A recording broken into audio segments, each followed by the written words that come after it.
ಹೋಗ್ಬೋದಾ? Right, ನೋಡಿ. ನಿನ್ನೆ ನಾವು ಗಿರೀಶ್ ಕಾರ್ನಾಡ್ ಅವರ ಪ್ರತಿಭೆಯ ಬಗ್ಗೆ ಚರ್ಚೆಯನ್ನು ಮಾಡಿದ್ವಿ. ಐತಿಹಾಸಿಕ ಅಥವಾ ಪೌರಾಣಿಕ ವಿಚಾರಗಳನ್ನು ತೆಗೆದುಕೊಂಡು ಪ್ರಸ್ತುತವಾಗಿ ಅಥವಾ ಸಮಕಾಲೀನ ಜೀವನಕ್ಕೆ ಹೊಂದಿಕೊಳ್ಳುವಂತೆ ನಾಟಕವನ್ನು ರಚಿಸೋದ್ರಲ್ಲಿ ಅವರು ಸಿದ್ಧಹಸ್ತರು ಅಥವಾ ಪರಿಣಿತರು. ಸೊ ಅದೇ ರೀತಿಯಾಗಿ ಅವರು ಮಾಡಿರುವಂತಹ ಒಂದು ಕೆಲಸ ಯಾವುದು ಅಂತಂದರೆ ತುಘಲಕ್ ನಾಟಕ. ಈ ನಾಟಕದ ವಸ್ತು ಈ ಒಂದು ಮಧ್ಯಕಾಲೀನ ಯುಗದಲ್ಲಿ ಇದ್ದಂತಹ ಮುಸ್ಲಿಂ ದೊರೆ ತುಘಲಕ ವಿಪರೀತವಾದಂಥ ಮೇಧಾವಿಯಾಗಿದ್ದ, ಬುದ್ಧಿವಂತನಾಗಿದ್ದ, ಆದರೆ ಉತ್ತಮ ಆಡಳಿತಗಾರನಾಗಲಿಲ್ಲ. ಸೊ ಬೇರೆಯವರು ಕೊಟ್ಟ ರೀತಿಯಲ್ಲಿ ಆಡಳಿತವನ್ನು ಅಥವಾ ದೇಶವನ್ನು ನಡೆಸೋದಕ್ಕೆ ಅವನ ಕೈಲಿ ಸಾಧ್ಯವಾಗಲಿಲ್ಲ.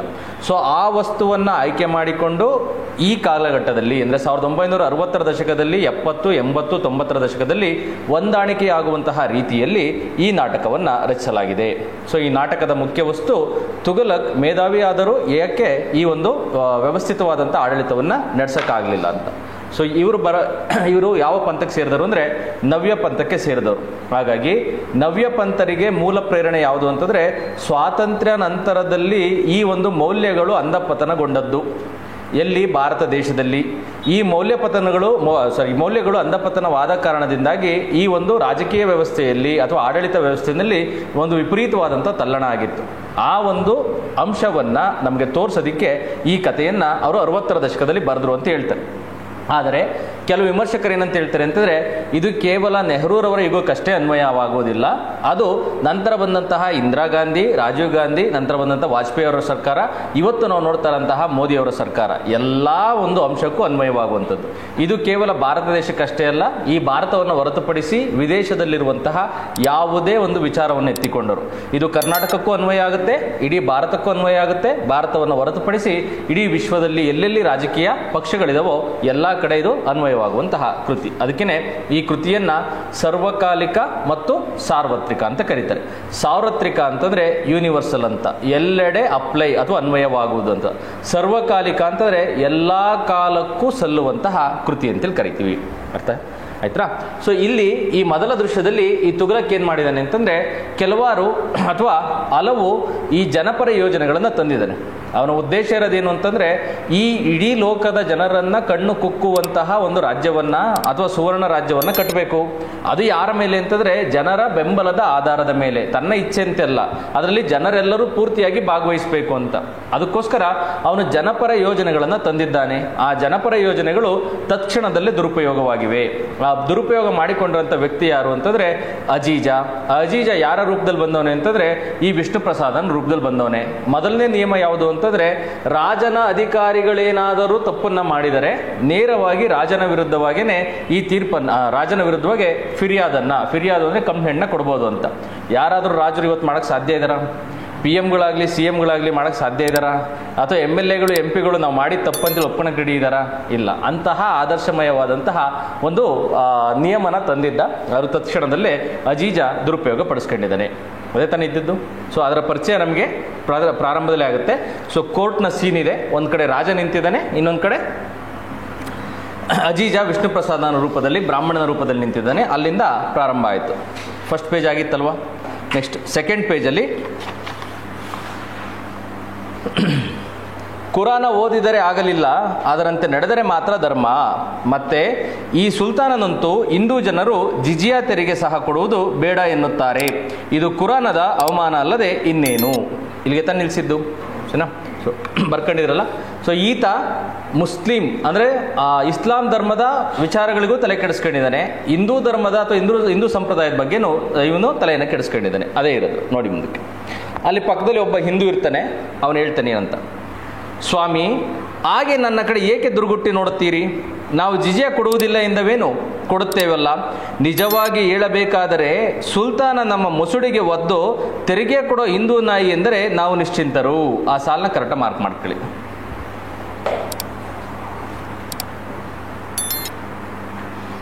ನೋಡಿ, ಇಂದು ನಾವು ನಿಶ್ಚಿಂತರು, ಎಲ್ಲ ಎಂದಿನ ಹಾಗೆ ಸರಿಯಾಗಿ ನಡೆದಿದೆ ಎನ್ನುವ ಸಮಾಧಾನವಾದರೂ ಇರುತ್ತದೆ.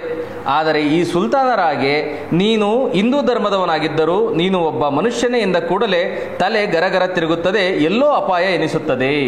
ಸೊ ಅದರ ಅರ್ಥ ಏನು ಅಂತಂದರೆ, ಇವನು ಮಾಡಿರೋಂತಹ ನಿಯಮಗಳು ಹಿಂದೂಗಳಿಗೂ ಇಷ್ಟ ಆಗಿಲ್ಲ, ಇವನು ಮಾಡಿರೋಂತಹ ನಿಯಮಗಳು ಇಸ್ಲಾಂ ಧರ್ಮದಲ್ಲಿರೋಂತಹ ಮುಸ್ಲಿಮರಿಗೂ ಇಷ್ಟವಾಗಿಲ್ಲ. ಅಲ್ಲಿ ಬರ್ಕೆಳಗೆ ಸುಲ್ತಾನನ ಆಡಳಿತಾತ್ಮಕ ಮತ್ತು ಧಾರ್ಮಿಕ ನಿಲುವುಗಳು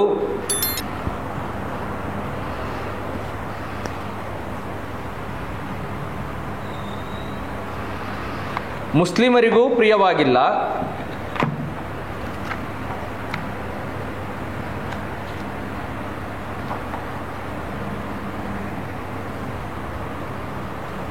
ಹಿಂದೂಗಳಿಗೂ ಇಡಿಸಿಲ್ಲ.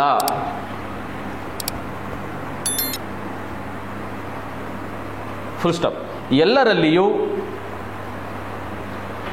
ಅನುಮಾನ ಆತಂಕವನ್ನು ಸೃಷ್ಟಿ ಮಾಡಿದೆ.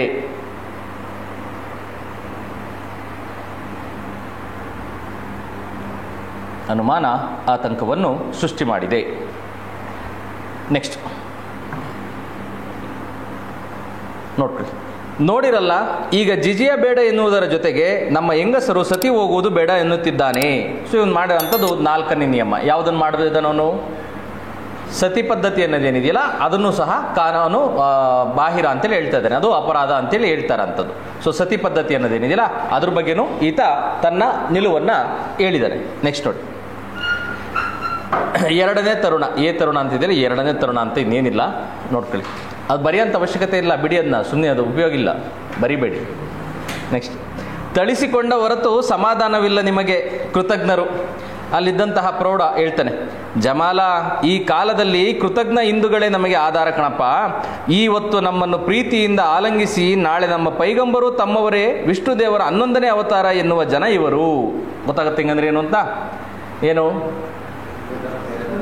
ಹಿಂದೂ ಧರ್ಮ ಅನ್ನೋದೇನಿದೆಯಲ್ಲ, ಹಿಂದೂ ಧರ್ಮ ನಮ್ಗೇನಾದರೂ ಇಲ್ಲಿರೋಂಥದ್ದು 2 ಪದ ಇದೆ. ಒಂದು ಕೃತಜ್ಞ, ಇದನ್ನ ಬರೆದ್ರೆ ಉಂಡ ಮನೆಗೆ ಎರಡನ್ನ ಬಯಸ ಅಂತನು. ಇನ್ನೊಬ್ಬ ಯಾವುದು ಅಂತಂದ್ರೆ ಎಲ್ಲದನ್ನ ಸತ್ಕರಿಸುವಂಥವನು. ಆಯ್ತಾ? ಅಲ್ಲಿರೋದೇನು ಅಂತಂದ್ರೆ, ಹಿಂದೂಗಳು ಎಲ್ಲಿವರೆಗೂ ಇಸ್ಲಾಂ ಧರ್ಮದ ವಿರುದ್ಧವಾಗಿ ನಡೆದುಕೊಳ್ಳುತ್ತಾರೋ ಅಲ್ಲಿವರೆಗೂ ಇಸ್ಲಾಂ ಧರ್ಮ ಸೇಫ್ ಆಗಿದೆ ಅಂತ. ಯಾವತ್ತು ಅವರೇನಾದ್ರು ಹಿಂದೂ ಧರ್ಮದವರು ಈ ಇಸ್ಲಾಂ ಧರ್ಮದ ಬಗ್ಗೆ ಅತೀವವಾದಂಥ ಕಾಳಜಿಯನ್ನು ವಹಿಸಿದ್ರು ಅಂತಂದ್ರೆ ಈ ಹಿಂದೂ ಧರ್ಮದ ಒಳಗೆ ಒಂದು ಜಾತಿಯಾಗಿ ಹೊರಟೋಗ್ಬಿಡುತ್ತೆ ಇದು ಇಸ್ಲಾಂ ಧರ್ಮ. ಅದಕ್ಕೆ ಅವನು ಹೇಳ್ತಾನೆ ಏನಂತಂದ್ರೆ, ನಮ್ಮ ಪೈಗಂಬರ್ ಇದನ್ನಲ್ಲ, ಆ ಪೈಗಂಬರ್ನ ಈ ಕೃಷ್ಣನ 11ನೇ ರೂಪ ಅಂತ ಹೇಳೋದಕ್ಕೆ ರೂಪ ಹಿಂಜರಿಯೋದಿಲ್ಲ ಅಂತ. ಈ ಕೆಲಸವನ್ನ ಎಲ್ಲಿ ಮಾಡಿದ್ದಾರೆ ಹೇಳಿ ನೋಡೋಣ. ಈ ವೈದಿಕ ಧರ್ಮದಲ್ಲಿ ಬುದ್ಧನನ್ನ ಮಾಡಿದಂತಹ ಕೆಲಸ ಇದೇನೆ.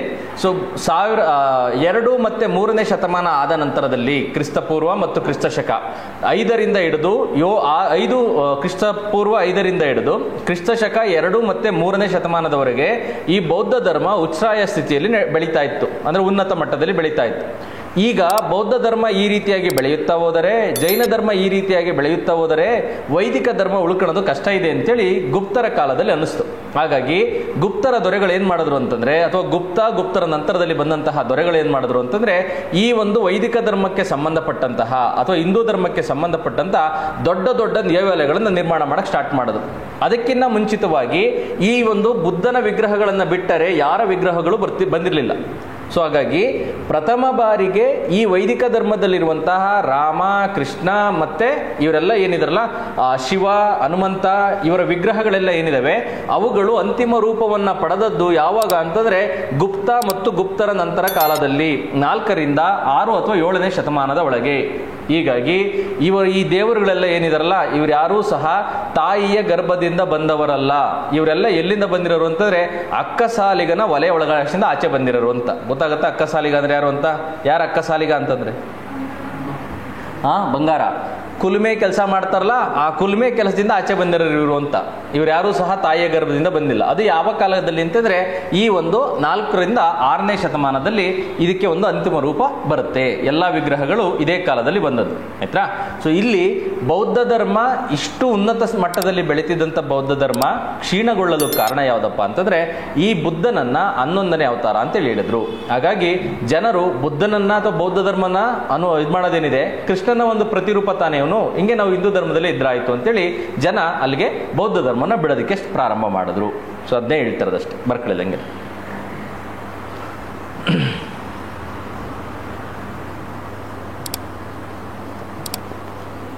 ಧಾರ್ಮಿಕ ವಿಚಾರಗಳ ವಿಡಂಬನೆ. ಧಾರ್ಮಿಕ ವಿಚಾರಗಳ ವಿಡಂಬನೆ ಬ್ರಾಕೆಟಲ್ಲಿ ಬರ್ಕೊಳ್ಳಿ. ಅಣ್ಣಯ್ಯನ ಮಾನವಶಾಸ್ತ್ರ. ಅಣ್ಣಯ್ಯನ ಮಾನವಶಾಸ್ತ್ರ ಐಫನ್ ಹಾಕಿ. ಹಿಂದೂ ಧರ್ಮದಲ್ಲಿರುವ ಅಸಂಬದ್ಧತೆಗಳ ಚಿತ್ರಣ.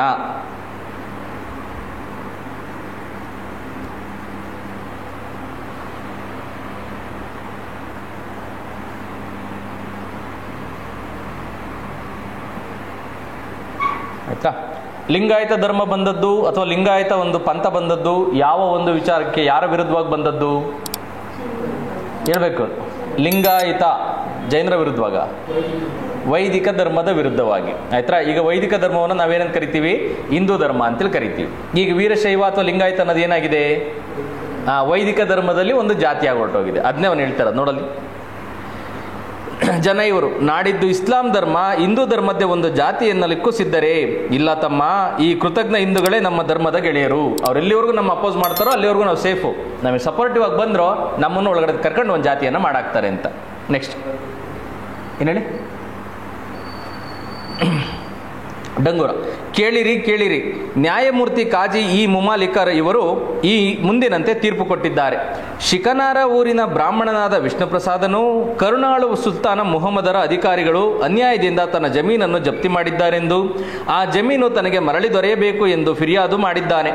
ನ್ಯಾಯಮೂರ್ತಿ ಕಾಜಿ ಇ ಮುಮಾಲಿಕ ಅವರು ಈ ವಿಷಯವನ್ನು ವಿಚಾರಿಸಿ ಬ್ರಾಹ್ಮಣ ವಿಷ್ಣುಪ್ರಸಾದನೆಂದದ್ದು ಸರಿಯೆಂದು, ಬ್ರಾಹ್ಮಣ ವಿಷ್ಣುಪ್ರಸಾದನ ಎಂದದ್ದು ಸರಿಯೆಂದು ಸುಲ್ತಾನರು ಅವನ ಜಮೀನನ್ನು ಅವನಿಗೆ ಮರಳಿ ಕೊಡಬೇಕೆಂದು, ಅಲ್ಲದೆ ಅವನಿಗಾದ ಅನ್ಯಾಯಕ್ಕಾಗಿ ದಂಡವನ್ನು ಕೊಡಬೇಕೆಂದು ವಿಧಿಸಿದ್ದಾರೆ. ಕರುಣಾಳು ಸುಲ್ತಾನರು ಕಾಜಿ ಇಮಾಮುಲಿಕರ ತೀರ್ಪನ್ನು ನ್ಯಾಯವೆಂದು ಒಪ್ಪಿಕೊಂಡಿದ್ದಲ್ಲದೆ ವಿಷ್ಣುಪ್ರಸಾದನಿಗೆ ನಿಯಮಿತ ಉತ್ಪನ್ನ ದೊರೆಯಬೇಕೆಂಬ ಉದ್ದೇಶದಿಂದ ಅವನನ್ನು ತಮ್ಮ ಸೇವೆಯಲ್ಲಿ ಇರಿಸಿಕೊಂಡಿದ್ದಾರೆ. ಸೊ ಇದರ ಅರ್ಥ ಏನು?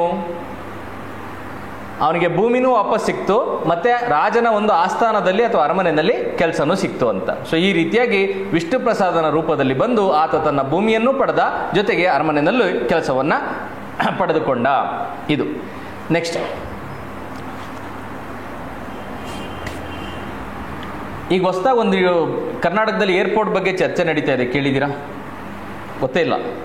ಯಾವ ಜಾಗದಲ್ಲಿ ಆಗಬೇಕು ಅಂತೇಳಿ ಈ ರಾಜಕಾರಣಿಗಳು ಕಿತ್ತಾಡ್ತಾ ಇದ್ದಾರೆ. ತುಮಕೂರು ಶಿರಾ ಕಡೆ ಆಗಬೇಕು ಅಂತ. ಅಲ್ಲಿ ತುಮಕೂರು ಭಾಗಕ್ಕೆ ಆಗಬೇಕು, ಕುಣಿಗಲ್ಲು ಶಿರಾ ತುಮಕೂರು ಈ ಭಾಗಕ್ಕೆ ಆಗಬೇಕು ಅಂತೇಳಿ ಕಿತ್ತಾಡ್ತಾರೆ. ಯಾರು ಅಂತಂದರೆ ಪರಮೇಶ್ವರ್ ಅವರು ಅದರಿಂದ ಬಿದ್ದವ್ರೆ.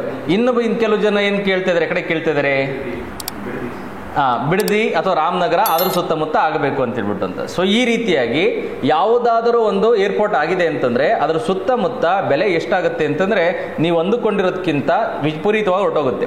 ದೇವನಹಳ್ಳಿನಲ್ಲಿ ನಮಗೆ ಗೊತ್ತಿದ್ದಂಗೆ 2099ರಿಂದ 2003-4ರವರೆಗೆ ಅಲ್ಲೆಲ್ಲ ಹೆಂಗೆ ಅಂತಂದರೆ ಆ ಏರ್ಪೋರ್ಟ್ ಆಗ್ತಾ ಇದೆ ಅಂತಂದರೆ ಜನರೆಲ್ಲ ಮಾರ್ಕೊಂಡು ದುಡ್ಡನ್ನ ಖಾಲಿ ಮಾಡ್ಕೊಂಬಿಟ್ರು. ಇವತ್ತು ಅದಕ್ಕೆ ಎಷ್ಟು ಬೆಲೆ ಬಂದಿದೆ ಅಂತಂದರೆ ಆ ಜನಗಳಿಗೆ ಅದ್ರ ಅರಿವೇ ಇಲ್ಲ, ಆ ಮಟ್ಟಕ್ಕೆ ಹೋಗೈತೆ. ಈಗ ಅನಿಸ್ತೈತೆ ನಾವು ಮಾಡಿ ತಪ್ಪಾಗಿದೆ ಅಂತ. ಸೊ ಹೀಗಾಗಿ ಒಂದು ಏರ್ಪೋರ್ಟ್ ಬಂದರೆ ಅವ್ರಿಗೆ ಎಷ್ಟು ದುಡ್ಡು ಸಿಗುತ್ತೆ ಅಂತೇಳಿ ಗೊತ್ತು. ಅದಕ್ಕೋಸ್ಕರನೇ ರಾಜಕಾರಣಿಗಳು ಕಿತ್ತಾಡ್ತಾರ ಅಂಥದ್ದು, ರೈಟ್. ಇದೇ ರೀತಿಯಾಗಿ ಇಲ್ಲಿರೋದು ಅದೇನೆ. ಇಲ್ಲಿ ಅವನೇನು ಭೂಮಿಯನ್ನು ಪಡಿತಾ ಇದ್ದಾನಲ್ಲ ವಾಪಸ್ಸು, ಆ ಭೂಮಿಯನ್ನು ಪಡಿತಾರಂಥದ್ದು ಅಥವಾ ಭೂಮಿಯನ್ನು ಈ ರೀತಿಯಾಗಿ ನಾವು ಏನು ಕೆಟ್ಟ ರೀತಿಯಲ್ಲಿ ಬಳಸ್ಕೊಳ್ಳೋದೇನಿದೆಯಲ್ಲ ಅದು ಇವತ್ತಿಗೂ ನಡೀತಾ ಇದೆ. ಅದನ್ನು ತೋರಿಸೋದಕ್ಕೆ ಬರೆದಿರೋಂಥದ್ದು. ನೆಕ್ಸ್ಟ್,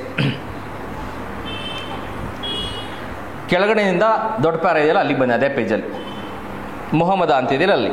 ಈಗ ಇನ್ನೊಂದು ಅನೌನ್ಸ್ ಮಾಡ್ತಾನೆ ನೋಡಿ. ಸುಲ್ತಾನ ಹೊರಗೆ ಬಂದು ಅನೌನ್ಸ್ ಮಾಡ್ತಾನೆ, ಪ್ರಜೆಗಳೇ, ನೀವೆಲ್ಲ ಪೂಜ್ಯ ಕಾಜಿಯವರ ತೀರ್ಪನ್ನು ಕೇಳಿದಿರಿ. ನನ್ನ ಅಧಿಕಾರಿಗಳಿಂದ ಒಬ್ಬ ಬ್ರಾಹ್ಮಣನಿಗೆ ಅನ್ಯಾಯವಾಯಿತು. ಆ ಅನ್ಯಾಯವನ್ನು ಅಳಿಸಿ ನಾನು ನ್ಯಾಯದ ಮಾರ್ಗವನ್ನು ಅನುಸರಿಸಲಿಕ್ಕೆ ಸಿದ್ಧನಿದ್ದೇನೆ ಎಂಬುದನ್ನು ನೀವು ಕಂಡಿರಿ. ಧರ್ಮದ್ವೇಷದಿಂದ ಒಡೆದು ಚೂರಾಗಿದ್ದ ನಮ್ಮ ರಾಜ್ಯದ ಇತಿಹಾಸದಲ್ಲಿ ಇದೊಂದು ಅವಿಸ್ಮರಣೀಯ ಗಳಿಗೆ. ಆ ಸಾಲನ್ನ ಕರೆಕ್ಟಾಗಿ ಮಾರ್ಕ್ ಮಾಡ್ಕೊಳ್ಳಿ. ಸೊ ಅದರ ಅರ್ಥ ಏನು ಅಂತಾರೆ, ಹಿಂದೂ ಮುಸ್ಲಿಮರ ನಡುವೆ ಈತ ಸಾಮರಸ್ಯವನ್ನು ಬೆಸಿಬೇಕು ಅಂತೇಳಿ ಪ್ರಯತ್ನ ಪಟ್ಟಂತಹ ವ್ಯಕ್ತಿ. ನೆಕ್ಸ್ಟ್, ಈ ಗಳಿಗೆಯನ್ನೇ ಸಾಕ್ಷಿಯಾಗಿಟ್ಟು ನಾನು ಹೇಳುವುದಿಷ್ಟೇ, ನನಗೆ ರಾಜ್ಯದಲ್ಲಿ ಸಮತೆ ಬೇಕು, ಪ್ರಗತಿ ಬೇಕು, ತರ್ಕಶುದ್ಧ ನ್ಯಾಯ ಬೇಕು. ಶಾಂತಿ ಇದ್ದರೆ ಸಾಕಾಗಲಿಲ್ಲ, ಜೀವ ಕಳೆಬೇಕು. ಅಂದರೆ ಬರೀ ಶಾಂತಿ ಅಷ್ಟೇ ಅಲ್ಲ, ತೇಜಸ್ಸು ಅಥವಾ ಚೈತನ್ಯ, ಕಾಂತಿ, ಜೀವಂತಿಕೆ ಇರುವಂತಹ ಒಂದು ನಾಡು ನನಗೆ ಬೇಕು ಅಂತೇಳಿ, ಅಂತಹ ಅದ್ಭುತವಾದಂಥ ನಾಡನ್ನು ಕಟ್ಟಬೇಕು ಅಂತ ಅನ್ನಂತವನೇ. ನೆಕ್ಸ್ಟ್ ನೋಡಿ, ಈ ಪ್ರಗತಿಪರ ರಾಜ್ಯವನ್ನು ಸಾಕಾರಗೊಳಿಸುವ ಮಾರ್ಗದಲ್ಲಿ ನಾನೊಂದು ಹೊಸ ಹೆಜ್ಜೆ ಇಡುವವನಿದ್ದೇನೆ. ಇದೇ ವರ್ಷ ನಾನು ನನ್ನ ರಾಜಧಾನಿಯನ್ನು ದಿಲ್ಲಿಯಿಂದ ದೌಲತಾಬಾದಿಗೆ ಒಯ್ಯುವನಿದ್ದೇನೆ. ಸೊ ಇದು ಅದನ್ನ ಮಾರ್ಕ್ ಮಾಡ್ಕೊಳ್ಳಿ. ಇದು ಚಾರಿತ್ರಿಕ ಅಂಶ. ಸೊ ಇವನು 4 ಅಥವಾ 5ನೇ ಆದೇಶ. ಎಲ್ಲವನ್ನ ನಿಯಮಗಳು ಇಲ್ಲೇ ಗೊತ್ತಾಗ್ತವೆ. ಚಾರಿತ್ರಿಕ ಅಂಶ. ನೆಕ್ಸ್ಟ್, ಇದನ್ನು ಕೇಳಿ ನಿಮಗೆ ಆಶ್ಚರ್ಯವಾಗಬಹುದು, ಸಹಜ. ಆದರೆ ಇದು ಒಬ್ಬ ಮದಾಂಧ ಸುಲ್ತಾನನ ನಿರರ್ಥಕ ಹುಚ್ಚು ಅಲ್ಲ ಎಂಬುದನ್ನು ನೀವೆಲ್ಲ ಮನಗಾಣಬೇಕು. ಸೊ ನಾನು ಯಾಕೆ ರಾಜಧಾನಿಯನ್ನ ಇಲ್ಲಿಂದ ಅಲ್ಲಿಗೆ ತಾಂಡೋಗ್ತೇನೆ ಅನ್ನೋದಕ್ಕೆ ಆತ ಸಮರ್ಥನೆಯನ್ನು ಕೊಡ್ತಾನೆ. ಆ ಸಮರ್ಥನೆಯನ್ನು ಇಲ್ಲಿ ಹೇಳ್ತಾನೆ ನೋಡಿ. ದಿಲ್ಲಿ ನಮ್ಮ ರಾಜ್ಯದ ಉತ್ತರ ಗಡಿಗೆ ಸಮೀಪವಿದೆ. ಹೀಗಾಗಿ ಮೊಘಲ ದಾಳಿಗರ ಕಾಟದ ಅಪಾಯವಿದೆ. ಅಲ್ಲದೆ ನಾನು ದಕ್ಷಿಣದಲ್ಲಿಯೂ ನನ್ನ ರಾಜ್ಯ ಹರಡಿಸಿದ್ದೇನೆ. ದೌಲತಾಬಾದ ನನ್ನ ಸಾಮ್ರಾಜ್ಯದ 12 ಪ್ರಾಂತಗಳ ಕೇಂದ್ರ ಸ್ಥಾನದಲ್ಲಿದೆ. ಆ ಕೇಂದ್ರದಿಂದ ಸಾಮ್ರಾಜ್ಯದ ಮೇಲೆ ಹಿಡಿತವನ್ನಿಡುವುದು ಸುಲಭ. ಎಲ್ಲಕ್ಕೂ ಮಹತ್ವದ ಮಾತೆಂದರೆ ದೌಲತಾಬಾದು ಮುಖ್ಯತಃ ಹಿಂದೂ ಜನರ ನಗರವಾಗಿದೆ. ನನ್ನ ರಾಜಧಾನಿಯನ್ನು ಅಲ್ಲಿಗೊಯ್ದು ನನಗೆ ಹಿಂದೂ ಮುಸಲ್ಮಾನರಲ್ಲಿ ಹೆಚ್ಚಿನ ಮೈತ್ರಿ ಬೆಳೆಸಬೇಕಾಗಿದೆ. ಸೊ ಅಲ್ಲಿ ಅವನು ಹೇಳೋದೇನು ಅಂತಂದರೆ, ಈ ತನ್ನ ರಾಜಧಾನಿಯನ್ನು ಹಸ್ತಾಂತರ ಮಾಡುವಂತಹ ಮುಖ್ಯ ಉದ್ದೇಶ ಯಾವುದಪ್ಪ ಅಂತಂದರೆ, ಅವನು ಮೊದಲು ಹೇಳ್ತಿರೋದೇನು ಅಂತಂದರೆ, ಇದು ಉತ್ತರ ಗಡಿಗೆ ಹತ್ರ ಇದೆ ಅಂತ. ಯಾರು ಅಟ್ಯಾಕ್ ಮಾಡ್ತಾರೆ ಅಂತಂದರೆ ಅಲ್ಲಿ ಅವ್ನು ಬರೀತಾರದು ಯಾವ್ದು ಅಂತಂದರೆ ಮೊಘಲ್ ಅಂತ ಬರೀತಾನೆ. ಅದು ಮೊಘಲ್ ಅಲ್ಲ. ಆ್ಯಕ್ಚುಲಿ ಅಲ್ಲಿದ್ದಂತಹ ಸಂದರ್ಭದಲ್ಲಿ ಅವತ್ತು ಯಾರ ಕಾಟ ಜಾಸ್ತಿ ಇತ್ತು ಅಂತಂದರೆ ಮಂಗೋಲಿಯನ್ಸ್ ಕಾಟ ಜಾಸ್ತಿ ಇತ್ತು. ಅದಕ್ಕೋಸ್ಕರ ಅವನು ಇಲ್ಲಿ ಶಿಫ್ಟ್ ಮಾಡಬೇಕು ಅಂತ ಹೇಳ್ತಾನೆ. ನೆಕ್ಸ್ಟ್, ಅದಾದ ನಂತರದಲ್ಲಿ ಅವನು ಹೇಳೋದೇನು ಅಂತಂದರೆ, ಹಿಂದೂ ಮತ್ತು ಮುಸ್ಲಿಮರಲ್ಲಿ ಸಾಮರಸ್ಯವನ್ನು ಬೆಸಿಬೇಕು ಅಂತ. ಇಂತಹ ಆದರ್ಶ ಗುಣಗಳು ಯಾರಲ್ಲಿತ್ತು ಅಂತಂದರೆ ರಾಜನಲ್ಲಿ ಇತ್ತು. ನಿಮಗೆ ನೆನಪಿರಲಿ, ಈ ಒಂದು ಅಂಶ ಏನಿದೆಯಲ್ಲ, ಇದು ಇವತ್ತಿಗೂ ಸಹ ಒಂದು ಮುಖ್ಯವಾಗಿರುವಂಥ ಅಂಶ. ರಾಜಧಾನಿಗಳನ್ನು ಶಿಫ್ಟ್ ಮಾಡೋ ಅಂಥದ್ದು ಇದು ಹಿಂದಿನ ಕಾಲದಿಂದಲೂ ಬಂದಿರೋಂತಹ ಪರಿಪಾಠ. ಅದು ಇವತ್ತಿಗೂ ಸಹ ಅದನ್ನು ಮಾಡ್ತಾ ಇದ್ದಾರೆ. ಹೀಗಾಗಿ ನಾವೇನಾದರೂ ರಾಜ್ಯಗಳನ್ನು ನಿರ್ಮಾಣ ಮಾಡಬೇಕಾದ್ರೆ, ದೇಶಗಳನ್ನು ನಿರ್ಮಾಣ ಮಾಡಬೇಕಾದ್ರೆ, ನಮಗೆ ಈಗ ಮುಂಚೆ ಪಾಕಿಸ್ತಾನದ ರಾಜಧಾನಿ ಯಾವುದಾಗಿತ್ತು? ಇವತ್ತಿನ ರಾಜಧಾನಿ ಯಾವುದಲ್ಲ ಕೇಳಿದ್ದು ನಾನು, ಹಿಂದೆ ಕೇಳ್ತಿರೋದು. ಲಾಹೋರ, ಕರಾಚಿನ? ಇವತ್ತು ಯಾವುದಿರೋದು? ಇಸ್ಲಾಮಾಬಾದ್. ಇಸ್ಲಾಮಾಬಾದು ಭಾರತಕ್ಕೆ ಹತ್ರ ಇದೆಯಾ, ದೂರ ಇದೆಯಾ? ದೂರ ಇದೆ. ಚೆಕ್ ಮಾಡಿ ಬೇಕಿದ್ರೆ. ಚೆನ್ನ ಅವ್ರು ಯಾವ ಪಕ್ಕಕ್ಕೆ ಬಂದು ನಿಂತ್ಕೊಂಡಿದ್ದಾರೆ ಅಂತಂದರೆ ಈ ಕಡೆಗೆ ಹತ್ತಿರಕ್ಕೆ ಬಂದು ನಿಂತ್ಕೊಂಡಿದ್ದಾರೆ. ಏನಕ್ಕೆ ಅದು ಅಂತಂದರೆ, ಭಾರತ ದೇಶದ ಮೇಲೆ ಕಾಶ್ಮೀರ ಅನ್ನೋದೇನಿದೆಯಲ್ಲ ಆ ಜಾಗ ಅದಕ್ಕೆ ಬೇಕು ಅಂತಂದರೆ ಅತಿ ಹೆಚ್ಚು ಸಂಪರ್ಕದಲ್ಲಿ ಇರಬೇಕು. ಹಾಗಾಗಿ ಅವರು ರಾಜಧಾನಿಯನ್ನು ಶಿಫ್ಟ್ ಮಾಡ್ಕೊಂಡಿದ್ದು ಯಾವುದಕ್ಕೆ ಅಂತಂದರೆ ಒಂದು ರಾಜಕೀಯ ಕಾರಣದಿಂದಾಗಿ. ಅದೇ ರೀತಿಯಾಗಿ ಇವತ್ತಿನ ದಿವಸಕ್ಕೆ ಈ ನ್ಯೂಕ್ಲಿಯರ್ ಒಂದು ಎನರ್ಜಿ ಅನ್ನೋದೇನು ಬಂದಿದೆ, ಅಥವಾ ಆಟಮ್ ಬಾಂಬ್ಗಳು ಅನ್ನೋದೇನು ಬಂದಿದೆಯಲ್ಲ, ಇದು ಬಂದಿರೋದ್ರಿಂದ ಒಂದು ಪ್ರದೇಶದ ಮೇಲೆ ನೀವು ಟಾರ್ಗೆಟ್ ಮಾಡೋ ಅಂಥದ್ದು ಅಥವಾ ಅದನ್ನ ಗುರಿ ಇಟ್ಟು ಹೊಡೆಯೋ ಅಂಥದ್ದು ಸುಲಭ. ಹಾಗಾಗಿ ಈ ನ್ಯೂಕ್ಲಿಯರ್ ಎನರ್ಜಿಯಿಂದ ಅಥವಾ ಆಟಮ್ ಬಾಂಬ್ಗಳಿಂದ ನಿಮ್ಮನ್ನು ನೀವು ತಪ್ಪಿಸ್ಕೋಬೇಕು ಅಂತಂದರೆ ನಿಮ್ಮ ಕೇಂದ್ರ ಸ್ಥಾನ ಸುಭದ್ರವಾಗಿರಬೇಕು. ಎಲ್ಲ ರಕ್ಷಣೆ ಗೋಡೆಗಳು ಎಲ್ಲ ಕಡೆಯಿಂದಲೂ ಸರಿಯಾಗಿರಬೇಕು. ಹಾಗಾಗಿ ಇವತ್ತಿಗೂ ಸಹ ದೇಶಗಳು ತಮ್ಮ ರಾಜಧಾನಿಯನ್ನು ಪ್ರತಿ ಒಂದು 5 ವರ್ಷ 10 ವರ್ಷಕ್ಕೆ ಬದಲಾವಣೆ ಮಾಡ್ಕೊಳ್ತಾ ಇರ್ತಾರೆ. ಯಾರಿಗೆ ಅತಿ ಹೆಚ್ಚು ಈ ಕಂಟಕ ಇದೆಯೋ ಅವ್ರಿಗೆ. ಸೊ ಈಗ ನೀವೇನು ನೋಡಿದ್ರೆ ಯುರೋಪಿಯನ್ ರಾಷ್ಟ್ರಗಳೇನಿದಾವಲ್ಲ, ಆ ಯುರೋಪಿಯನ್ ರಾಷ್ಟ್ರಗಳು ಈ ಕೆಲಸವನ್ನು ಮಾಡೋದಕ್ಕೆ ಶುರು ಮಾಡ್ತವೆ. ಸೊ ಈ ರೀತಿಯಾಗಿ ಇದು ಇವತ್ತಿಗೂ ಸತ್ಯ. ಅರ್ಥ ಆಯ್ತಾ? ಸೊ ಇದು ಈತ ಕೊಟ್ಟಿರುವಂತಹ ಸಮರ್ಥನೆ. ಗಡಿ ಪ್ರದೇಶ ಹತ್ರ ಐತೆ, ಮತ್ತು ಮೊಘಲರು ನಮ್ಮ ಮೇಲೆ ಆಳ್ವಿಕೆಯನ್ನು ಮಾಡೋದಕ್ಕೆ ಅಥವಾ ನಮ್ಮ ಮೇಲೆ ಅಟ್ಯಾಕ್ ಮಾಡೋದಕ್ಕೆ ಸುಲಭವಾಗಿದೆ. ನಂತರದಲ್ಲಿ ನನಗೆ ಬೇಕಾಗಿರೋದು ಯಾವುದು ಅಂತಂದರೆ ಈ ಒಂದು ಕೇಂದ್ರ ಸ್ಥಾನದಲ್ಲಿದ್ದು ನಾನು ಹಿಂದೂ ಮುಸ್ಲಿಮರ ನಡುವೆ ಸಾಮರಸ್ಯವನ್ನು ಬೆಸೆಬೇಕು ಅಂತ. ಇದು ಈ ಕಥೆಯಲ್ಲಿ ತುಘಲಕ್ ಕೇಳುವಂಥ ಸಮರ್ಥನೆ. ಆದರೆ ನಾವು ಹಿಸ್ಟ್ರಿಯಲ್ಲಿ ಓದಬೇಕಾದ್ರೆ ನಮಗೆ ಆ ಜಿಯಾಜುದ್ದೀನ್ ಭರಣಿ ಬರೆದಿರುವಂತಹ ಹಿಸ್ಟ್ರಿಯಲ್ಲಿ ಏನಂತ ಬರೆದಿದ್ದಾನೆ ಅಂತಂದರೆ, ಅವನು ಹೇಳ್ತಾ ಇರೋದೇನು ಅಂತಂದರೆ, ದೆಹಲಿಯ ಒಂದು ಪ್ರಾಬಲ್ಯವನ್ನ ಅಥವಾ ದೆಹಲಿಯಲ್ಲಿದ್ದಂತಹ ಅಮೀರರ ಪ್ರಾಬಲ್ಯವನ್ನ, ದೆಹಲಿಯಲ್ಲಿದ್ದಂತಹ ಬಂಡವಾಳಶಾಹಿಗಳ ಪ್ರಾಬಲ್ಯವನ್ನ ಕಡಿಮೆ ಮಾಡೋದಕ್ಕೆ ತುಘಲಕ್ ದೆಹಲಿಯಿಂದ ರಾಜಧಾನಿಯನ್ನು ದೌಲತಾಬಾದ್ಗೆ ತಂದ ಅಂತ. ಅದು ಹಿಸ್ಟ್ರಿನಲ್ಲಿರೋ ಅಂಥದ್ದು. ಇಲ್ಲಿರೋ ಅಂಥದ್ದು ಏನು ಅಂತಂದರೆ ಇಷ್ಟು ಮಾತ್ರ. ಅವನು ಹೇಳ್ತಿರೋದು ಈ ವಿಚಾರಕ್ಕೆ ಆದರ್ಶ ಗುಣಗಳು. ಆಯ್ತಾ? ನಾವಿಲ್ಲಿ ಓದಬೇಕಾಗಿರೋದು ಯಾವ್ದನ್ನ ಅಂತಂದರೆ ಚಾರಿತ್ರಿಕ ಅಂಶ. ದೆಹಲಿಯಿಂದ ದೌಲತಾಬಾದಿಗೆ ಈ ರಾಜಧಾನಿ ಹೋಗಿದೆ ಅಂತ. ಅದನ್ನು ಹೊರತುಪಡಿಸಿದರೆ ಮಿಕ್ಕಿರೋಂಥ ಅಂಶಗಳು ನಾವು ಯಾವುದರಿಂದ ತಿಳಿಬೇಕು ಅಂತಂದರೆ ಈ ಕಥೆಯಿಂದ ತಿಳಿಬೇಕು. ಅದನ್ನು ಬಿಟ್ಟು ನಾವೇನಾದರೂ ಅದನ್ನು ಬರಿತಾ ಇದ್ದೀವಿ, ಜಿಯಾಜುದ್ದೀನ್ ಬರೆದಿನ ಅಂತಂದರೆ ಅದು ತಪ್ಪಾಗೋಗುತ್ತೆ. ನಾವು ತುಘಲಕ್ ಅಂದರೆ ಯಾವ ತುಘಲಕ್ನ ಓದಬೇಕು? ಈ ಕಥೆಯಲ್ಲಿ ಬಂದಿರುವಂತಹ ತುಘಲಕ್ ಬಗ್ಗೆ ಓದಬೇಕು. ನಾವೇನಾದರೂ ಅಲ್ಲಿರೋಂಥ ತುಘಲಕ್ಕನ್ನ ಆ ದೊರೆಯನ್ನು ತಂದುಬಿಟ್ರಿ ಅಂತಂದರೆ ಕಥೆ ಎಲ್ಲ ಪೂರ್ತಿ ಗಬ್ಬೆದ್ದು ಹೋಗುತ್ತೆ. ಅರ್ಥ ಆಗ್ತಾ ಇದೆಯಾ? ಬರ್ಕಂತೀರಾ?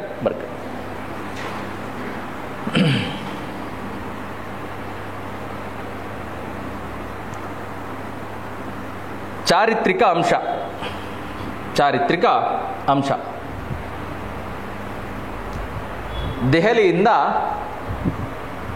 ದೌಲತಾಬಾದ್ಗೆ ರಾಜಧಾನಿಯ ಸ್ಥಳಾಂತರ.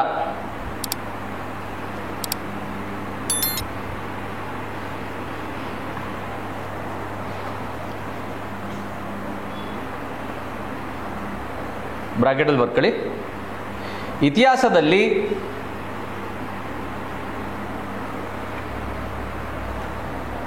ಭರಣಿಯ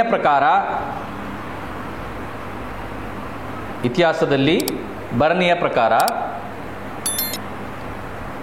ದೆಹಲಿಯ ಪ್ರಾಬಲ್ಯವನ್ನು ಮತ್ತು ದೆಹಲಿಯ ಬಂಡವಾಳಶಾಹಿಗಳ ಪ್ರಾಬಲ್ಯವನ್ನು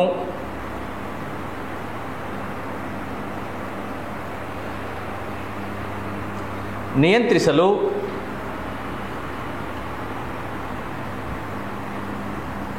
ರಾಜಧಾನಿಯನ್ನು ಸ್ಥಳಾಂತರಿಸಲಾಯಿತು.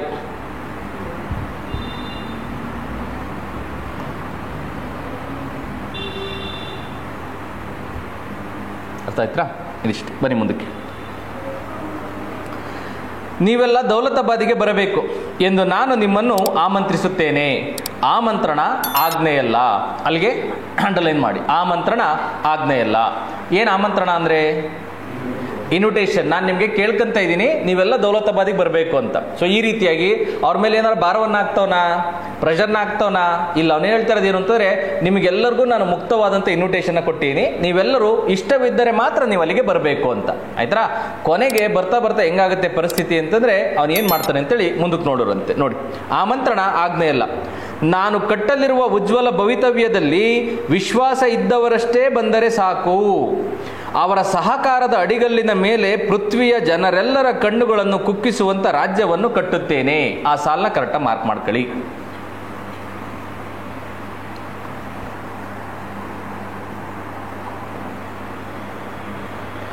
ಅರ್ಥ ಆಯ್ತಾ? ಸೊ ಬರ್ಕೊಳ್ಳಿ. ಇಲ್ಲಿ ಈ ಸನ್ನಿವೇಶದಲ್ಲಿ ರಾಜನ ಪ್ರಜಾಸತ್ತಾತ್ಮಕವಾದ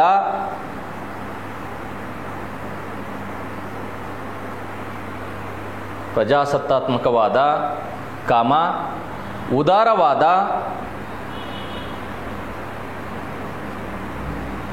ಆದರ್ಶಮಯ ಗುಣಗಳನ್ನು ಕಾಣಬಹುದು. ಆದರ್ಶಮಯ ಗುಣಗಳು ಅಥವಾ ಆಲೋಚನೆಗಳನ್ನು ಕಾಣಬಹುದು.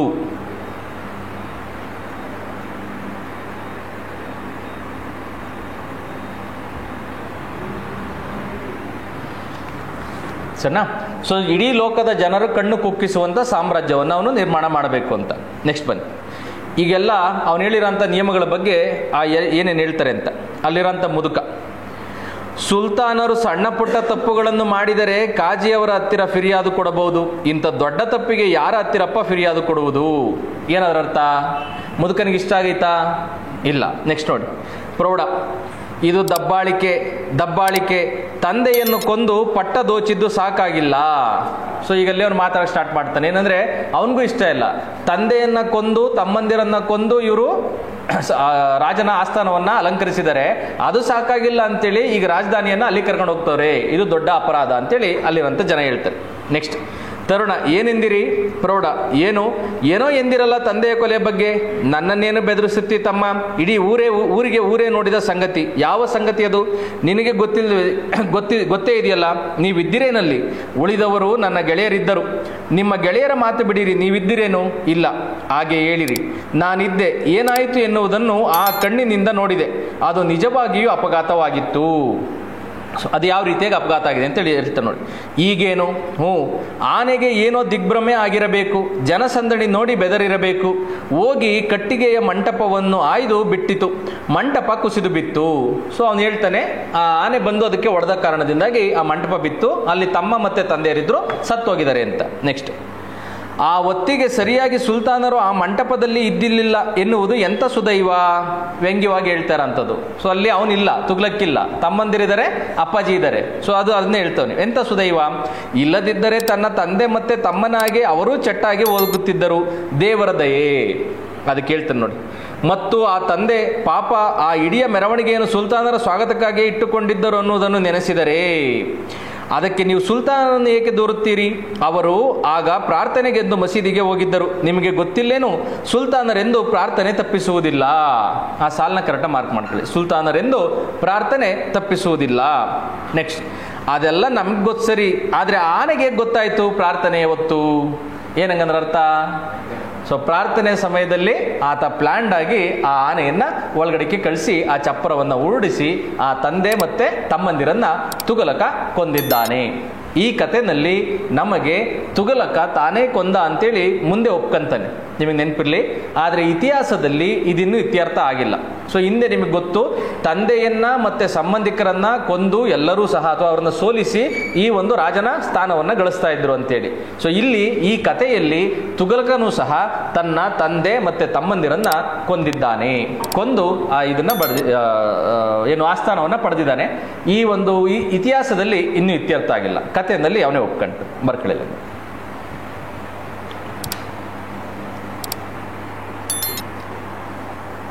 ಈ ನಾಟಕದಲ್ಲಿ ರಾಜನು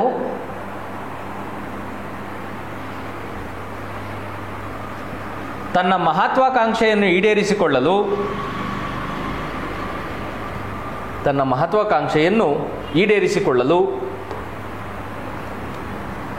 ತಂದೆ ಮತ್ತು ತಮ್ಮಂದಿರನ್ನು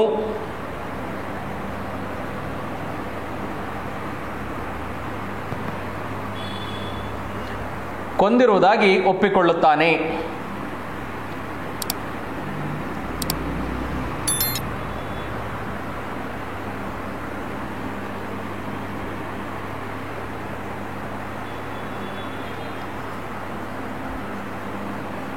ನೆಕ್ಸ್ಟ್ ಮುಂದಕ್ಕೆ ಬಂದು ಅಲ್ಲಿದ್ದಂತಹ ಪ್ರೌಢ ಹೇಳ್ತಾರೆ, ನನ್ನಂಥವರ ಮಾತಿಗಂತೂ ಬೆಲೆ ಇಲ್ಲ, ಹೋಗಲಿ. ಆದರೆ ಶೇಖ್ ಇಮಾಮುದ್ದೀನರ ಮಾತಿಗಾದರೂ ಬೆಲೆ ಕೊಡುತ್ತೀಯೋ ಇಲ್ಲವೋ? ಅವರೇ ಎಂದರು. ಯಾರು ಶೇಖ್ ಇಮಾಮುದ್ದೀನ ಅಂದರೆ? ಧರ್ಮಗುರು. ಆ ಧರ್ಮಗುರು ಈ ಒಂದು ಕಾನ್ಪುರ ಅಥವಾ ಬೇರೆ ಬೇರೆ ಕಡೆಯಲ್ಲೇ ಭಾಷಣ ಮಾಡ್ತವನೆ. ಯಾರ ವಿರುದ್ಧವಾಗಿ ಅಂತಾರೆ? ರಾಜನ ವಿರುದ್ಧವಾಗಿ. ಸೊ ಅವ್ನು ಹೇಳ್ತಾರೆ ಏನು ಅಂತಾರೆ, ಪ್ರಾರ್ಥನೆಯ ಸಮಯದಲ್ಲಿ ತಂದೆ ಮತ್ತೆ ತಮ್ಮಂದರನ್ನ ಕೊಂದಿದ್ದಾರೆ. ಆ ಪ್ರಾರ್ಥನೆಯನ್ನ ಅಪವಿತ್ರಗೊಳಿಸಿದಂತಹ ಒಂದು ಪಾಪ ಈ ರಾಜನ ಮೇಲಿದೆ. ಇವನು ಕುರಾನ್ಗೆ ವಿರುದ್ಧವಾಗಿ ನಡೆದುಕೊಳ್ಳುತ್ತಿದ್ದಾನೆ. ಹಾಗಾಗಿ ಈ ರಾಜನ ಸ್ಥಾನದಲ್ಲಿ ಇರಬಾರ್ದು, ಇವನನ್ನ ನಾವು ಗಡಿಪಾರು ಮಾಡಬೇಕು ಅಂತೇಳಿ ಈ ಒಂದು ಶೇಖ್ ಇಮಾಮುದ್ದೀನರು ಭಾಷಣವನ್ನ ಮಾಡ್ತವ್ರೆ. ಅವರೆಲ್ಲೆಲ್ಲಿ ಭಾಷಣ ಮಾಡ್ತಾರೋ ಜನ ರೊಚ್ಚಿಗೆದ್ದು ತುಘಲಕನ ವಿರುದ್ಧವಾಗಿ ಭಾಷಣವನ್ನ ಕೂಗ್ತಾ ಇಡೀ ನಗರವನ್ನೇ ಸುಟ್ಟಾಕ್ತಾ ಇದ್ದಾರೆ. ಅದನ್ನೇನು ಹೇಳ್ತಾರೆ ನೋಡಿ. ಬೆಲೆ ಕೊಡುತ್ತೀರೋ ಇಲ್ಲವೋ? ಅವರೇ ಎಂದರು, ಸುಲ್ತಾನರು ತಮ್ಮ ತಂದೆಯನ್ನು ಕೊಲಿಸಿದರು ಎಂದು. ಮತ್ತೆ ಹಾಗೆ ಕದ್ದು ಮುಚ್ಚಿ ಹೇಳಲಿಲ್ಲ, ಬಹಿರಂಗವಾಗಿ ದೊಡ್ಡ ಸಭೆಯಲ್ಲಿ ಹೇಳಿದರು. ನಾನು ಅಲ್ಲೇ ಇದ್ದೆ ಎಂದ. ನೀವು ಶೇಖ್ ಇಮಾಮುದ್ದೀನನ್ನು ನೋಡಿದಿರೇನು? ಓಹೋ, ಕಾನ್ಪುರದಲ್ಲಿ ಅವರ ಭಾಷಣವನ್ನು ಕೇಳಿದ್ದೇನೆ. ಏನು ತೇಜ, ಏನು ವಾಣಿ! ಕೇಳಿದಾಗ ಮೈ ಜುಮ್ಮನಿಸುತ್ತಿತ್ತು. ಕೇಳಿದವರೆಲ್ಲ ರೊಚ್ಚಿಗೆದ್ದು ಅರ್ಧಕ್ಕರ್ಧ ಕಾನ್ಪುರವನ್ನೇ ಸುಟ್ಟು ಬಿಟ್ಟರು. ಶೇಖ್ ಇಮಾಮುದ್ದೀನರು ಗೊತ್ತಿಲ್ಲದೆ ಮಾತನಾಡುತ್ತಾರೆಯೇ? ನೆಕ್ಸ್ಟ್ ಮುದುಕ ಹೇಳ್ತಾರೆ, ಅವರು ಸುಲ್ತಾನರಂತೆ ಕಾಣುತ್ತಾರಂತೆ, ಹೌದೇನು? ಆ ಸಾಲನ್ನ ಕರೆಕ್ಟಾಗಿ ಮಾರ್ಕ್ ಮಾಡ್ಕೊಳ್ಳಿ. ಅವರು ಸುಲ್ತಾನರಂತೆ ಕಾಣುತ್ತಾರೆ ಅಂತ ದೂರದಿಂದ ನೋಡಿದ್ರೆ ಸುಲ್ತಾನಂಗೂ ಇವನಿಗೂ ಯಾವುದೇ ರೀತಿಯಂತ ವ್ಯತ್ಯಾಸ ಇಲ್ಲ. ಅದಕ್ಕೆ ಹೇಳ್ತೇನೆ ನೋಡಿ. ಹಾಗೆಂದರೆ ಸುಲ್ತಾನರ ಪ್ರತಿಬಿಂಬವೇ ಅನ್ನೂ ಆಗಿಲ್ಲ. ಅವರು ನಿಲ್ಲುವ ಟಿವಿ, ಹಾವ ಭಾವ, ಅದೇ ಭಾಷಣ ಕೊಡುವ ಚಟ ಸುಲ್ತಾನರು ಅಲ್ಲಿಂದಲೇ ಕಲ್ತಿರ್ಬೇಕು ಅಂತ. ಸೊ ಇಬ್ರು ಒಂದೇ ತರಕ್ಕಿದ್ದಾರೆ. ಸುಲ್ತಾನನು ಭಾಷಣ ಕೊಡ್ತಾನೆ, ಶೇಖ್ ಇಮಾಮುದ್ದೀನು ಭಾಷಣವನ್ನು ಬಿಗಿತಾನೆ ಅಂತೇಳಿ ಹೇಳ್ತಾರೆ. ನೆಕ್ಸ್ಟ್ ಪುಟ ಸಂಖ್ಯೆ 7ಕ್ಕೆ ಬನ್ನಿ. ಈಗ ಅಲ್ಲಿ ತೀರ್ಪು ಕೊಟ್ಟಾಗಿದೆ. ತೀರ್ಪು ಕೊಟ್ಟಾದ ಮೇಲೆ ರಾಜ ತನ್ನ ಒಂದು ನಿಯಮಗಳನ್ನು ಹೇಳಿ ಅಲ್ಲಿಂದ ಹೊರಟೋಗಿದ್ದಾನೆ. ಈಗ ಅಲ್ಲಿ ಯಾರಿಗೆ ಜಯ ಲಭಿಸಿರೋದು? ಅಜೀಜನಿಗೆ ಜಯ ಲಭಿಸಿರೋದು. ಅವನಿಗೆ ಭೂಮಿನೂ ವಾಪಸ್ ಬಂತು, ಮತ್ತೆ ಅರಮನೆಯಲ್ಲೂ ಕೆಲಸ ಬಂತು. ಈಗ ಅಜೀಜ ಏನು ಮಾಡ್ತಾವನೆ ಅಂತಂದರೆ ಅಲ್ಲಿಂದ ಆಚೆ ಬರ್ತಾ ಇಲ್ಲ. ಯಾಕೆ ಅಂತಂದರೆ ಅವನು ಹುಟ್ಟು ಕಳ್ಳ. ಆ ಕಳ್ಳನಾಗಿರೋಂತಹ ಅಜೀಜ ಅಥವಾ ಸುಳ್ಳು ಹೇಳ್ಕೊಂಡು ಬಂದಿರೋಂತಹ ಅಜೀಜ ಮತ್ತೆ ಏನಾದರೂ ಈಚೆ ಬಂದರೆ ಜನ ಎಲ್ಲಿ ಗುರ್ತಿಡಿತಾರೋ ಅಂತೇಳ್ಬಿಟ್ಟು ಎಲ್ಲ ಹೋಗೋವರೆಗೂ ಕದ್ದಲ್ಲಿಂದ ಆಚೆ ಬರ್ತಾ ಇರ್ತಾನೆ. ಆ ಟೈಮಲ್ಲಿ ಅವನ ಸ್ನೇಹಿತನಾದಂಥ ಆಜಮ್ ಯಾರು? ಬೀದಿಗಳ್ಳ, ಅವನ ಸ್ನೇಹಿತ. ಆ ಜನ ಎಲ್ಲಿ ಜಾಸ್ತಿ ಇರ್ತಾರಲ್ಲ ಅಲ್ಲಿ ಕಳ್ತನವನ್ನು ಮಾಡೋದು ಅವನ ಒಂದು ಕುಲ್ಕಸುಬು. ಹಾಗಾಗಿ ಅವನೇನು ಮಾಡ್ತಾನೆ ಅಂತಂದರೆ ಕಳ್ತನವನ್ನು ಮಾಡ್ಕೊಂಬಂದು ಆ ಕಳ್ತನ ಮಾಡಬೇಕಾದ್ರೆ ಈ ಅಜೀಜನ್ನು ಗುರ್ತಿರಿದು ಬಿಡ್ತಾನೆ. ಆ ಅಜೀಜ್ ಗುರ್ತಿದ್ಮೇಲೆ ಅವರಿಬ್ಬರ ನಡುವೆ ಇರೋಂತಹ ಮಾತು ನೋಡಿ. ಆಜಮ್ ಅಂದ. ಆಜಮ್ ಆನಂದದಿಂದ ಕೂಗಿ ಅಜೀಜನ ನೆತ್ತಿ ಸುತ್ತ ತಿರುಗಿಸುತ್ತಾನೆ. ಬಿಡೋ ಬಿಡೋ ಎಂದ. ಆಜಮ್ ಅಜೀಜನನ್ನು ಕೆಳಗಿಳಿಸುತ್ತಾನೆ ಮತ್ತು ಮೆಲ್ಲಗೆ ಮಾತಾಡು. ಅವರಿಗೆ ನಾನು ಯಾರು ಅನ್ನುವುದು ಗೊತ್ತಾದರೆ ನನ್ನ ಆಟ ಮುಗಿದೇ ಹೋಯಿತು. ಅಲ್ಲೋ, ನಾನು ಊರು ಬಿಟ್ಟಾಗಿಂದ ಇಷ್ಟು ವರ್ಷ ಭೇಟಿ ಇಲ್ಲ, ಈಗ ಇದು ಅಂದ. ಅಜೀಜ್ ಹೇಳ್ತಾರೆ, ಸುಮ್ಮನಿರೋ ಅಂದ. ನನಗೆ ಅನುಮಾನ ಬಂದಿತ್ತು ನೋಡು. ಸುಲ್ತಾನನ ತಲೆ ತಗ್ಗಿಸಿದ ಪ್ರಾಣಿ ಎಲ್ಲರೆದುರಿಗೆ ಹೆಮ್ಮೆಯಿಂದ ಬರುವುದನ್ನು ಬಿಟ್ಟು ಇಷ್ಟು ಹೊತ್ತು ಒಳಗೆ ಏಕೆ ಅಡಗಿಕೊಂಡಿದ್ದಾನೆ? ನೋಡೋಣ ಎಂದೆ. ನೋಡಿದರೆ ನೀನು ಅಜೀಜ. ಅಲ್ಲೋ, ಬ್ರಾಹ್ಮಣರು ಗಂಟಿನಲ್ಲಿ ಬಾಕನ್ನು ಇಟ್ಟುಕೊಳ್ಳುವುದಿಲ್ಲ, ನಿನಗೆ ಗೊತ್ತಿಲ್ಲವೇನು? ಬಾಕು ಅಂತಂದರೆ ಸಣ್ಣದಾಗಿರೋಂಥ ಒಂದು ಚೂರಿ, ಸರಿನಾ? ಚಾಕು ಅಂತ ಒಂಚೂರು ದೊಡ್ಡದಾಗಿರುತ್ತೆ, ಬಾಕು ಅಂತಂದ್ರೆ ಚಿಕ್ಕದು. ಅದನ್ನು ಯಾಕೆ ಇಟ್ಕೊಂಡಿದೆ ಅಂತ ಕೇಳ್ದ. ಲಘು ಬಗೆಯಿಂದ ಗಂಟಿನಲ್ಲಿಟ್ಟು ನೀನೇನು ಮಾಡುತ್ತಿದ್ದಿ ಇಲ್ಲಿ ಎಂದ. ಜನರ ಗದ್ದಲ ಇದ್ದಲ್ಲಿ ನನ್ನ ಕೆಲಸ, ಇದೋ ಈ ಹೊತ್ತಿನ ಗಳಿಕೆ ಅಂತಂದ. ಏನಂಗಂದ್ರೆ ನಂದು ಕದಿಯ ಕೆಲಸ, ನಾನು ಜನ ಎಲ್ಲಿರ್ತಾರಲ್ಲ ಅಲ್ಲಿ ಬಂದು ಅವ್ರ ಜೇಬ್ಗಳತನ ಮಾಡ್ತೀನಿ ಅಂತ. ನೆಕ್ಸ್ಟ್ ಚಿಕ್ಕಂದಿನಿಂದ ಚಟ ಬಿಟ್ಟಿಲ್ಲ ಅನ್ನು ಆಜಮ್ ಹೇಳ್ತಾನೆ. ಚಟ ಅಲ್ಲ, ವ್ಯವಸಾಯ ಅಂತ. ಏನಂಗಂದ್ರೆ ನಂದು ಅದೇ ವೃತ್ತಿ ಅಂತ ಹೇಳ್ಬಿಟ್ಟು, ಇದು ನನ್ನ ಪ್ರೊಫೆಷನ್ ಇದು ಅಂತೇಳಿ ಅಂತ.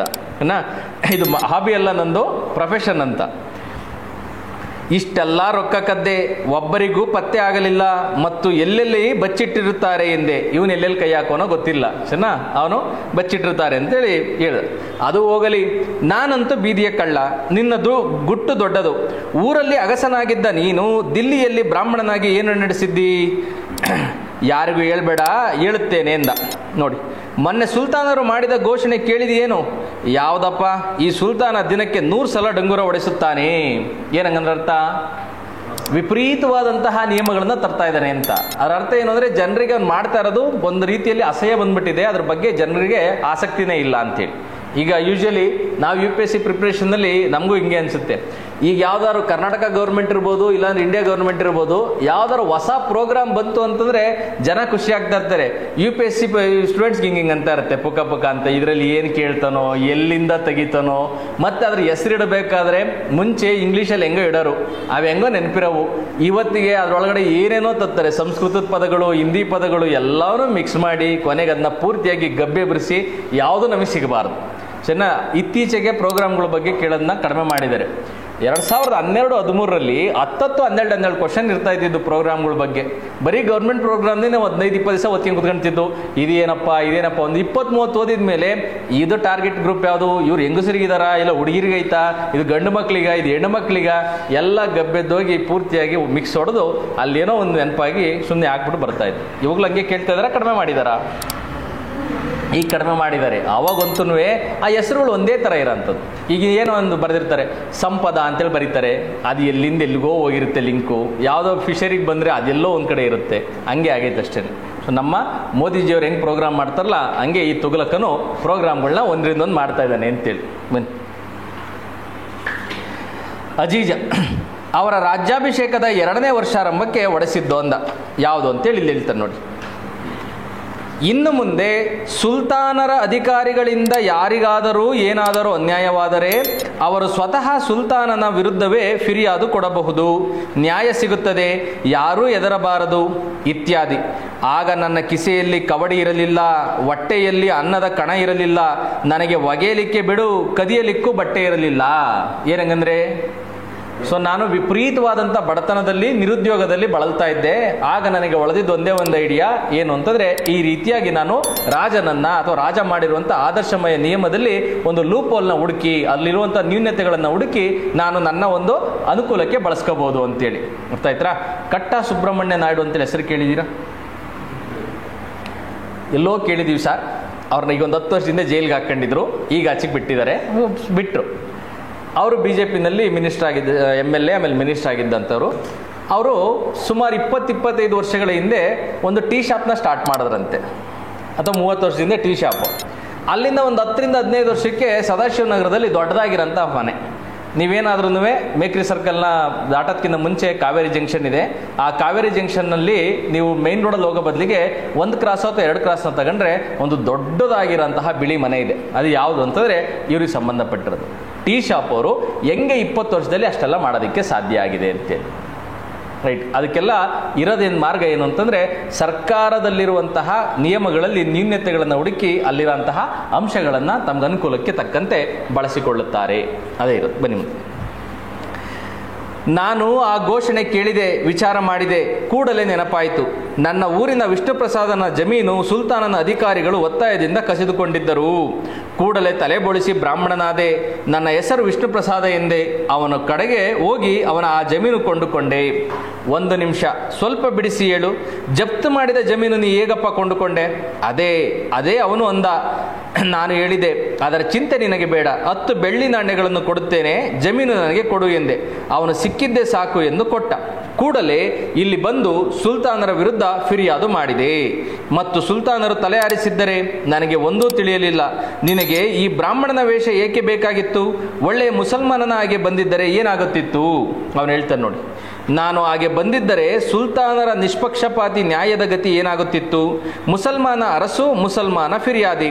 ಅಲ್ಲಿ ನಿಷ್ಪಕ್ಷಪಾತಕ್ಕೆ ಆಸ್ಪದ ಹೇಗೆ ಸಿಗಬೇಕು? ಹಿಂದೂ ಮುಸಲ್ಮಾನರ ಬಾಂಧವ್ಯ ಹೇಗೆ ಕಾಣಬೇಕು? ಅದೇ ಫಿರ್ಯಾದಿ ಬ್ರಾಹ್ಮಣನಾಗಿದ್ದರೆ ಇಲ್ಲಿ ನೆರೆದ ಜನರ ಮೇಲಿಂದ ಗೊತ್ತಾಗಿಲ್ಲೇನು? ನೋಡಿ, ಸುಲ್ತಾನನಿಗಿರೋಂಥ ಆಸೆ ಏನು? ಹಿಂದೂ ಮುಸ್ಲಿಮರ ನಡುವೆ ಸಾಮರಸ್ಯವನ್ನೇ ಬೆಸಿಬೇಕು ಅಂತ. ಹಾಗಾಗಿ ಹಿಂದೂಗಳಿಗೆ ಏನಾದ್ರೂ ಸಮಸ್ಯೆ ಆಗಿದೆ ಅಂತಂದರೆ ಅವ್ರಿಗೆ ವಿಶೇಷವಾದಂತಹ ಅನುಕಂಪವನ್ನು ರಾಜ ತೋರಿಸ್ತಾನೆ ಅಂತ ಗೊತ್ತು. ಆ ಒಂದು ಸಾಫ್ಟ್ ಕಾರ್ನ ಎನ್ಕ್ಯಾಶ್ ಮಾಡ್ಕೊಳ್ಳೋದಕ್ಕೆ, ರಾಜನಲ್ಲಿರುವಂತಹ ಔದಾರ್ಯ ಗುಣಗಳನ್ನು ತನಗೆ ಬಳಸಿಕೊಳ್ಳುವುದಕ್ಕೆ ಈ ಅಜೀಜ, ಈ ಸಮಯ ಸಾಧಕನಾದಂತಹ ಅಜೀಜ ಈ ರೂಪದಲ್ಲಿ ಬಂದಿದ್ದಾನೆ. ಸೊ ಹೀಗಾಗಿ ಒಂದು ಕಡೆ ಅಜೀಜ, ಇನ್ನೊಂದು ಕಡೆ ತುಘಲಕ. ಇವರಿಬ್ಬರೂ ಸಹ ಒಂದೇ ನಾಣ್ಯದ 2 ಮುಖಗಳಿದ್ದಂಗೆ. ತುಘಲಕ ಏನನ್ನ ಮಾಡ್ತಾ ಹೋಗ್ತಾನೋ ಅದಕ್ಕೆ ವಿರುದ್ಧವಾದಂತಹ ಸಂಗತಿಗಳನ್ನು ಈ ಅಜೀಜ ಮೊದಲನೇ ಪುಟದಿಂದ ಕೊನೆ ಪುಟದವರೆಗೂ ಮಾಡ್ತಾ ಹೋಗ್ತಾನೆ. ಸೊ ಈ ರೀತಿಯಾಗಿ ಈ ಕಥೆಯನ್ನ ಅಥವಾ ಈ ಒಂದು ನಾಟಕವನ್ನ ಎಣೆಯಲಾಗಿದೆ. ನೆಕ್ಸ್ಟ್ ನೋಡಿ. ಅಜೀಜ, ನಿನಗೆ ತಿಳಿಯುವ ಮಾತಲ್ಲ ಅದು. ಈಗ ನಾನು ಹೇಳಿದ್ದು ಕೇಳು. ನಾಳೆಯಿಂದ ನಾನು ಸುಲ್ತಾನರ ನೌಕರಿಯಲ್ಲಿ ಸೇರುವವನಿದ್ದೇನೆ. ನೀನು ಬಾ. ಬ್ರಾಹ್ಮಣನೊಡನೆ ಮುಸಲ್ಮಾನ ಗೆಳೆಯರನ್ನು ಕಂಡರೆ ಸುಲ್ತಾನನು ಹಿರಿಯುತ್ತಾನೆ. ಸೊ ಅವನ ಎಮೋಷನ್ಸ್ ಏನಿದೆ, ಅವನ ಭಾವನೆಗಳಿದ್ದಾವೆ, ಅವನ್ನು ಮಿಸ್ಯೂಸ್ ಮಾಡ್ಕೊಂತಾನವನು. ಬೇಡಪ್ಪ ಅರಸನ ಕೆಲಸ, ಎದರಿದರೆ ಏನು ಕೆಲಸ ಆಗುವುದಿಲ್ಲ, ಎದೆ ಗಟ್ಟಿ ಮಾಡಿಕೋ. ದೌಲತಾಬಾದನ್ನು ಮುಟ್ಟುವಷ್ಟರಲ್ಲಿ ಬೇಕಾದಷ್ಟು ರೊಕ್ಕ ಮಾಡಬಹುದು.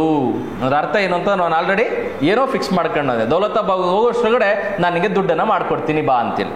ನೆಕ್ಸ್ಟ್, ಆಮೇಲೆ ಯಾರಿಗೆ ಗೊತ್ತು? ಆಮೇಲಿನ ಚಿಂತೆ ಮಾಡುವ ಕೆಟ್ಟ ಚಟ ನನಗಂತೂ ಇಲ್ಲ. ಆ ಸಾಲನ್ನ ಕರೆಕ್ಟಾಗಿ ಮಾರ್ಕ್ ಮಾಡ್ಕೊಳ್ಳಿ. ಪಕ್ಕಾ ಸಮಯ ಸಾಧಕ, ಪಕ್ಕಾ ವಾಸ್ತವವಾದಿ.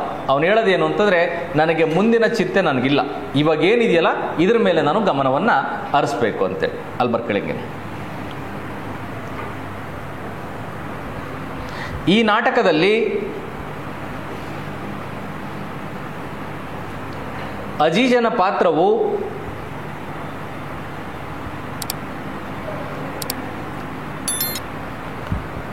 ಪಕ್ಕಾ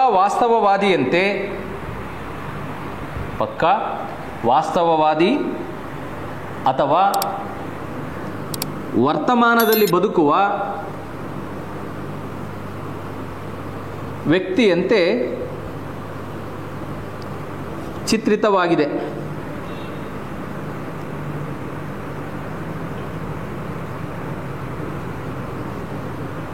ಫುಲ್ ಸ್ಟಾಪ್. ವಿಮರ್ಶಕರ ಪ್ರಕಾರ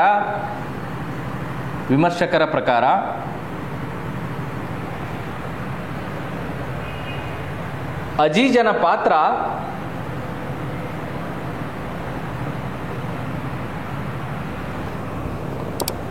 ತುಘಲಕ್ ದೊರೆಯ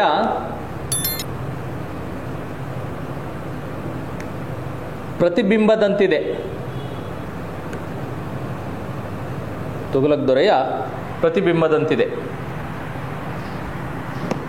ಫುಲ್ ಸ್ಟಾಪ್. ಇಡೀ ನಾಟಕದಲ್ಲಿ